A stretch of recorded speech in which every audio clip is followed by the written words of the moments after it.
नमस्कार, मैं बालकृष्ण और आप देखना शुरू कर चुके हैं न्यूज़ फॉर हेडलाइंस और आज हम बात करने वाले हैं बिहार में नीतीश सरकार लगातार नियुक्ति पत्र बाँट रही है। उनका दावा है कि 10 लाख लोगों को वो रोज़गार दे रहे हैं, बेरोज़गारों को रोज़गार दे रहे हैं और आज 1,14,000 और 138 शिक्षकों को नियुक्ति पत्र उन्होंने अधिवेशन में दिया है। एक माहौल बनाया जा रहा है कि 2025 के पहले वो कह सकें कि हमने बिहार के काफ़ी बेरोज़गारों को नौकरी दे दी है। 10 लाख रोज़गार, तेजस्वी यादव इस सरकार में थे।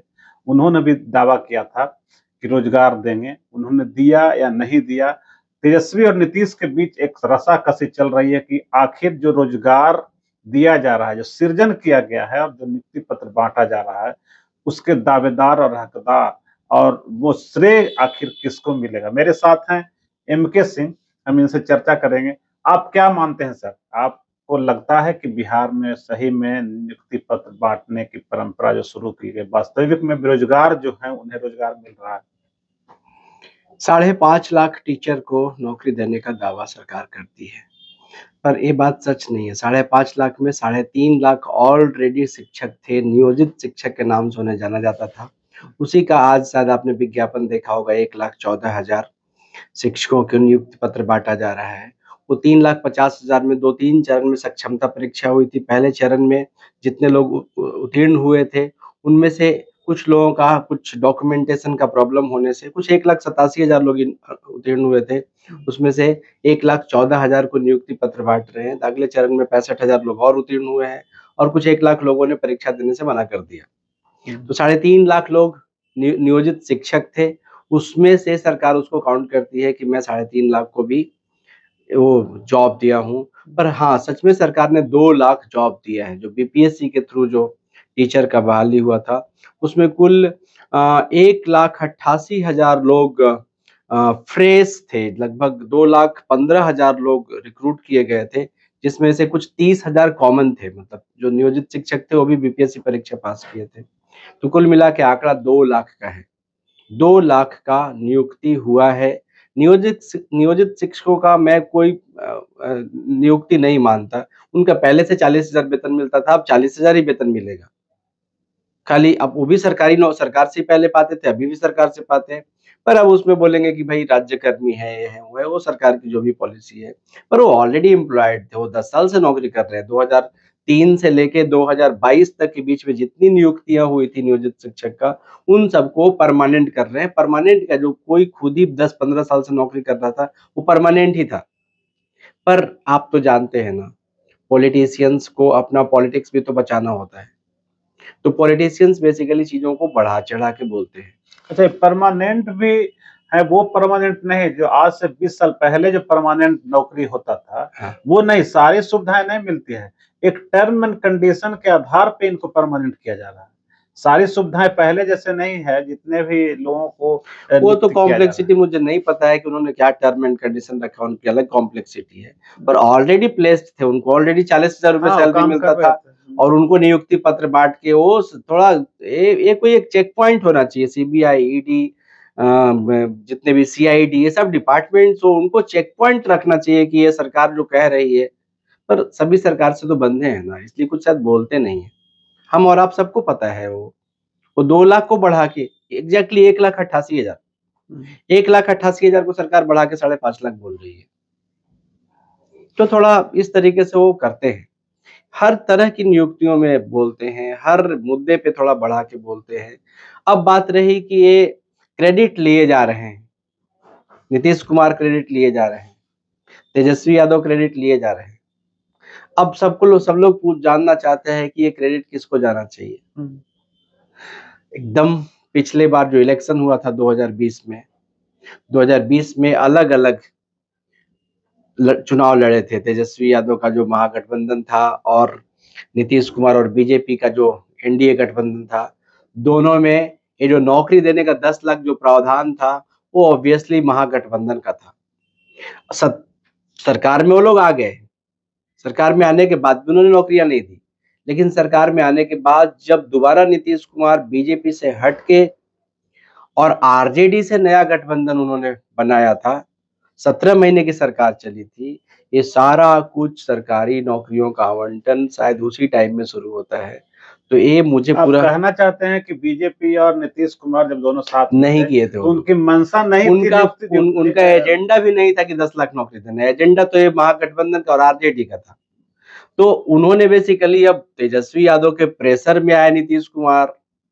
ये नीतीश कुमार को भी अच्छा लगने लग गया कि ये 10 लाख वोट 10 लाख नौकरी देंगे तो हमारा एक वो सिचुएशन बढ़ेगा, तो तैयार हो गए होंगे। तो ये क्रेडिट जो है, वो क्रेडिट एकदम मेरे तरफ से तो मुझे लगता है कि ये महागठबंधन पक्ष का था। अब नीतीश कुमार उसको हर मंच से बोलते हैं। वो बोलना उनका हो सकता है उनको भी दिख गया होगा कि ये अच्छा चुनावी मुद्दा है, इसलिए उनका तो शायद कहना करते है हैं। कि सीएम हम थे, सब कुछ मेरे कहने पे हुआ है। वो तो डिप्टी सीएम थे, डिप्टी सीएम का अच्छा कोई ये वैल्यू। बताइए कि घर का मुखिया कोई है और उसके घर के 4 भाई उस पे दबाव डाले हुए हैं। अगर कुछ निर्णय होता है 4 भाइयों के दबाव से, तो होगा तो उसी हस्ताक्षर तो मुख्यमंत्री का ही होगा। लेकिन दबाव किसने दिया वो भी तो क्रेडिट का हकदार है। अगर वो खुद मुख्यमंत्री थे तो जब शुरुआती में 2 साल उनकी सरकार रही 2020 से 2022 तक, तो अगर उनका ये एजेंडा था तो वो कर लिए होते। ये एजेंडा बेसिकली महागठबंधन का था। तो नीतीश जी कहते हैं कि तो फिर जब उनका सरकार का कार्यकाल था 15 साल, उन्होंने लालू राबड़ी का सरकार चल रहा था, तो उस समय क्यों नहीं तेजस्वी यादव ने नियुक्ति दिया, चाहे उनके फादर ने दिया? कैसे नहीं दिया? 1990 से 2005 की उनकी सरकार थी, पता है पहले टीचरों की बहाली कैसे होती थी? जैसे मन तैसे। 1991-92 में पहली बार लालू यादव बीपीएससी से 25,000 शिक्षक नियुक्त किए थे। अब वो शायद रिटायर 93-94 की बात है, रिटायर होने वाले हैं सब लोग। और अभी भी सबसे बेस्ट क्वालिटी का टीचर वही 93 बैच वाला टीचर है पूरे बिहार में, जो अच्छा पढ़ाते थे। एक बार और बिहार सरकार में 25,000 टीचरों की बहाली निकली थी 1999 से 98 में। तो यही 2 टीचर को अभी पूरे बिहार में आप किसी से पूछेंगे कि आप टीचर है, वो बोलेगा कि टीचर है, तो आप पूछेंगे कौन वाला, पुराना वाला कि नया वाला, तो बोलेंगे 94 बैच का मैं हूँ, मैं 99 बैच का हूँ। उनकी हैसियत बीपीएससी, ज्यादातर लोग तो बीपीएससी यूपीएससी करके, उनकी हैसियत बहुत बड़ी थी। ये लालू यादव के टाइम पे हुआ था, तब का 50,000 का नौकरी, और अब तो कितना साल आगे निकल गया है। दरोगा की बहाली हुई थी। वो सरकारी बहालियों में जितनी भी पार्टियां जो होती है, जो थोड़ा सामाजिक तबके की होती है, वो सरकारी बहालियां खूब करती है। वो जानती है कि सरकार का जो पैसा है, ये बड़े लोग हैं, जो कॉर्पोरेट लोग हैं, अपनी तरफ शिफ्ट कर लेंगे। बजट तो खर्च करना ही सरकार को, कोई जेब में तो रख नहीं सकता। अब वो खर्च किधर होगा? बड़ी-बड़ी सड़कें बनाने में, कॉर्पोरेट को बढ़ाने में, या फिर दूसरा गरीबों तक कैसे पहुंचेगा? गरीबों तक पहुंचाने में सामाजिक नेता ये सोचते हैं कि नौकरी दे दो। एक आदमी को सरकारी नौकरी मिला तो भ्रष्टाचार भी होगा तो भी उसको सैलरी तो मिलेगा, पर उस सैलरी से उसके परिवार में लोग बढ़ जाते हैं। जिसकी भी सरकारी नौकरी मिलती है, उसके बच्चों को देखिए, उसके भाई भतीजों को देखिए, थोड़ा बढ़ जाता है। सामाजिक राजनीति करने वाले सारे लोग सरकारी नौकरी बांटने के पक्षधर होते हैं। क्यों? सरकारी नौकरी बंटेगी तो गरीबों को नौकरी मिलेगी, अमीरों को नहीं मिलती है। गांव गरीब के लोग सरकारी नौकरी करते हैं, सरकारी नौकरी बांटती है। तो ये पूरा का पूरा जो स्ट्रेटजी लालू यादव की सरकार तब भी जो 15 साल थी, और अब भी, इन दोनों टाइम में वो सरकारी नौकरी बांटते हैं, खूब सरकारी नौकरी बांटते हैं। नीतीश कुमार बार-बार आज भी उन्होंने कहा है कि पहले स्कूल में पढ़ाई नहीं होती थी, शिक्षक नहीं थे, स्थिति बहुत खराब थी। लेकिन आप कह रहे हैं कि पहले का शिक्षक ज़्यादा टैलेंटेड थे, ज़्यादा बेहतर पढ़ाते थे। ये आज के बात सच है कि पढ़ाई नहीं होती थी। टीचर्स की बात की, मैंने रिक्रूटमेंट का बात किया। अब मैं रिक्रूट किया बहुत अच्छे टीचर को, लेकिन अब करिकुलम कमजोर होने से, सब कोई जानता है कि लालू यादव का टाइम 1990 से 2005 तक सरकार का सिस्टम सब ध्वस्त था। तो लड़ाई ही सामाजिक लड़ाई थी ना। 20% जो टॉप के लोग थे, वो 80% को आदमी मानते ही नहीं थे। तो 80% का लीडर बने थे लालू यादव। लालू यादव संपूर्ण बिहार के लोगों के लीडर नहीं थे, वो गरीब गुरबा के लीडर बने थे। और उस गरीब गुरबा को बोला था कि तुम जो 20% वाले तुम पे जो राज करते हैं, उसके सामने नजर से नजर मिला के बात करो। वो लालू यादव का क्रेडेंशियल भी क्या है? उन्होंने गरीबों को आवाज दिया। आवाज देने के टाइम में तो सामाजिक समरसता की बात हो रही, तो उसमें डेवलपमेंट कहां से होगा? और कहां से डेवलप करते लालू यादव? 1994-95 से तो जेल में ही रहे हो। तो कभी कोई बोलता है राबड़ी यादव को, राबड़ी देवी को बनाया, तो कभी कोई बोलते हैं कि किडनैप होता था, कभी कुछ होता था। वो 20% लोग जो 80% का गला घोंट देते थे, वो तो किडनैप से भी बड़ा था ना। बिहार में पता है माओवादी माहौल था, क्रिमिनल्स पैदा होते थे, एमसीसी, रणवीर सेना, ये सारा चीज पैदा होता था। पता है कैसे?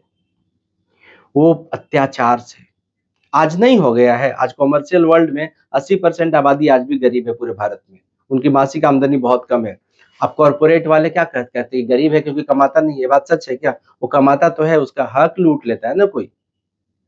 अब उसमें एक नेता आता है और 80% लोगों को समझाता है कि अच्छा तुम गरीब नहीं हो, तुम्हारे से लूटा जा रहा है। टैक्स तो ले ही रही है सरकार और सुविधाएं नहीं दे रही है तो लूट ही रही है ना। डायरेक्ट किसी से चोरी, डकैती और भ्रष्टाचार में फर्क है। चोरी पीठ पीछे चुरा लिया, डकैती बलपूर्वक छीन लिया, और भ्रष्टाचार जिसको पावर मिला उस पावर का मिसयूज कर लिया। तो जो बड़े बड़े लोग हैं वो पावर का मिसयूज कर लेते हैं। वैसे मिसयूज करते थे। इस बीच लालू यादव खड़े हुए उन 80% लोगों के साथ। लालू यादव क्या, बहुत सारे लोग, सामाजिक जितने भी नेता है ना, सामाजिक नेताओं के कार्यकाल में हमेशा ही सरकारी भ्रष्टाचार बढ़ जाता है। क्यों? क्योंकि उनके पीछे के लोग, वो तो लड़ाई तो सामाजिक हो रहा है, सामाजिक लड़ाई है वो, आर्थिक लड़ाई नहीं है, और एडमिनिस्ट्रेशन का भी लड़ाई नहीं है। वो सभी के सभी लोग बराबरी का हक चाहते हैं। एक जो पीछे गरीब है और एक आगे अमीर है, गरीब वाले भी कहते हैं कि हमारी भी इस धरती पे भागीदारी है जिससे तुमने वंचित रखा है। यही तो सामाजिक आंदोलन था। तो लालू यादव के टाइम में कहते हैं कि किडनैप किसका होता था? बड़े बड़े व्यापारियों का। आज भी देखिए ना, जो अमीर लोग हैं, इतने अमीर है, इतने अमीर है, कोई तो अपने घर के शादी वादी में 2-4 करोड़ खर्च कर देता है, और एक आदमी तो अपने घर में बच्चे को दूध नहीं पिला पा रहा है, खाना नहीं खिला रहा है। सब दोनों धरती के निवासी हैं। इस चीज को जो गैप मेंटेन करता है ना, वो सामाजिक लड़ाई लड़ता है। सामाजिक लड़ाई में सारा भ्रष्टाचार चालू हो जाता है। तो लालू यादव का टाइम ही था। वो जो बेकार लोग बोलते हैं कि लालू यादव के टाइम में किडनैप होता था, लालू यादव के टाइम में सड़क पे नहीं निकल सकते थे, वो जो 20% लोग जो 80% पे जो चाबुक चलाते थे, उसके खिलाफ वो लड़ाई लड़ रहे थे। नीतीश कुमार आए तो फिर वो सरकारी तंत्र को सही किए, एकदम बढ़िया कर दिए। नीतीश कुमार का क्रेडेंशियल खूब हाई है 2005 से 2010 तक। बाद में नीतीश कुमार क्या किए? नीतीश कुमार के सारे ऑफिसर्स ऐसे घुसखोर हो गए कि सरकारी महकमों में जितने काम होते थे, उनके 4-5 आईएएस ऑफिसर सब चीजों को संभालते हैं। धनाधन, कोई 500 करोड़ का आदमी, कोई 300 करोड़ का आदमी, कोई 1000 करोड़ का आदमी, कोई कुछ आदमी, कोई कुछ आदमी, एक से एक नाम हम क्या सब लोग जानते हैं। भ्रष्टाचार का उच्चतम शिखर पे पहुंचे कौन? लालू यादव के टाइम पे चोरी और डकैती था, और नीतीश कुमार के टाइम भ्रष्टाचार हुआ। चोरी होता है 10 रुपए 20 रुपए का, डकैती होता है 1000 10,000 का, और भ्रष्टाचार होता है करोड़ 10 करोड़ का, और 500 करोड़ का, 1000 करोड़ का। तो नीतीश कुमार के टाइम में तो भ्रष्टाचार का आतंक मचा हुआ है। काफी विकास हो रहा है। विकास का पैरामीटर है ना, विकास का पैरामीटर है। सरकार से तो मुझे इस बात का भी रहता है, सरकार सड़कें खूब बनाती है, नहर बनाने में इंटरेस्ट नहीं लेती, जबकि भारत किसानों का देश है। बिहार तो और किसानों का प्रदेश है। सरकार खूब हाईवे बनाती है पर नहर नहीं बनाती। और तो और गर्मी के दिनों में जो किसान वो बोरवेल से पानी निकालते हैं, उसका लेयर खराब हो जाता है। नीतीश कुमार सभ्यता द्वार बनाते हैं, मेरिन ड्राइव बनाते हैं, बापू टावर बनाते हैं, बड़ा म्यूजियम बनाते हैं, एक म्यूजियम से दूसरे म्यूजियम में जाने के लिए बहुत अच्छा तैयार करते हैं। बहुत अच्छा। ये सबसे कोई फायदा नहीं है। बहुत है फायदा, पर मैं बताता हूँ। मरीन ड्राइव 3000 करोड़ का बनता है, बापू टावर हो सकता है 100 करोड़ का होगा, म्यूजियम हो सकता है 500 करोड़ का होगा। सब जोड़ दीजिएगा ना तो 10,000 करोड़ पार करते करते दम निकल जाएगा। पता है स्टेट का बजट कितना होता है? 2.5 लाख करोड़। 2.5 lakh crore per year. नीतीश कुमार अगर 15 साल से सरकार में है ना, या तो 20 साल होने वाला है, 20 साल में 2.5 लाख करोड़ तो अब हो गया है, पहले तो कम रहता था। अगर एवरेज आप 2 लाख करोड़ भी जोड़ेंगे तो नीतीश कुमार 40 लाख करोड़ का बजट हैंडल कर चुके हैं। 40 लाख करोड़ का 1% 40,000 करोड़ होता है। उनकी सारी परियोजनाएं जोड़ के 40,000 करोड़ भी नहीं होता है। तो 99% के बारे में कोई कुछ नहीं बोलते। वो 40,000 करोड़ जो मात्र कितना परसेंट है, 1% है, वो दिखता है बेसिकली। तो ऐसे है, हम 100 रुपए आपको दिए, आप 1 रुपए का चॉकलेट मेरे लिए लाए और 99 रुपए का पता नहीं क्या किए और बोल रहे हैं कि मैंने 1 रुपया तो किया। मुझे अच्छा नहीं लगता, शायद किसी को अच्छा नहीं लगता है। इनफैक्ट जो अभी वाला जो उनका टाइम चल रहा है, वो तो सबसे एकदम वर्स्ट सिचुएशन है। पिछला वाला भी वो मतलब साइकोलॉजिकली भी इल हो चुके हैं, अजीब सिचुएशन में स्टेट चल रहा है, वो कुछ पता ही नहीं चलता क्या हो रहा है। नहीं, लेकिन नियुक्ति पत्र बाँट के तो 2025 की तैयारी में तो लगे हुए हैं ही। ये तो कह रहे हैं कि चुनाव से पहले हम 10 लाख लोगों को रोज़गार देंगे। पहले वाले घोषणा के अलावा मैंने 10 लाख और 10-20 लाख की बात हो रही है। 20 लाख का घोषणा भी किए थे जब तेजस्वी जब 10 लाख की बात किए थे, उन्होंने गांधी मैदान में उसी समय 20 लाख की घोषणा की थी। तो लगता है 10 लाख और प्लस 10 लाख, 20 लाख एक अपने रोज़गार। बिहार में वो सब चलता है भांजना, है ना? थोड़ा बढ़ा-चढ़ा के चीज़ों को बोलने का ऐसे आदत है और पॉलिटिशियंस में एक प्रॉब्लम है कि वो साइकोलॉजी पे बहुत काम करते हैं। इंसान का जो मस्तिष्क है वो 3 लेयर में बँटा है, कॉन्शियस, सबकॉन्शियस और अनकॉन्शियस। अनकॉन्शियस में वो डेटा फीड करते हैं सबके। अब हर लोग तो मैथमेटिक्स में उतना अच्छा नहीं है। सबके मन में डाल रहे हैं 10 लाख नौकरी, 10 लाख नौकरी, 10 लाख नौकरी। अब हमारे आपके जैसा सब कोई इंटरनेट पे सर्च करके और सभी चीज़ों को एनालाइज़ तो नहीं करेगा। तो उसके सबकॉन्शियस माइंड में तो 10 लाख भर गया। अब अगली बार से नौकरी का कोई भी बात होगा तो उनको लगेगा कि हमारा नेता किया है। झूठ को 1000 बार सच बोल के, झूठ को 1000 बार बोल के उसको सच में ला देते हैं पॉलिटिशियंस। वो साइकोलॉजी का इस्तेमाल कर रहे हैं, वो गड़बड़ है, ठीक नहीं है। और जो पहले से नियुक्ति जो हुआ है, उन लोग को ये सब रेगुलर वेतन पेमेंट नहीं मिलता है। बहुत सारी बातें हैं।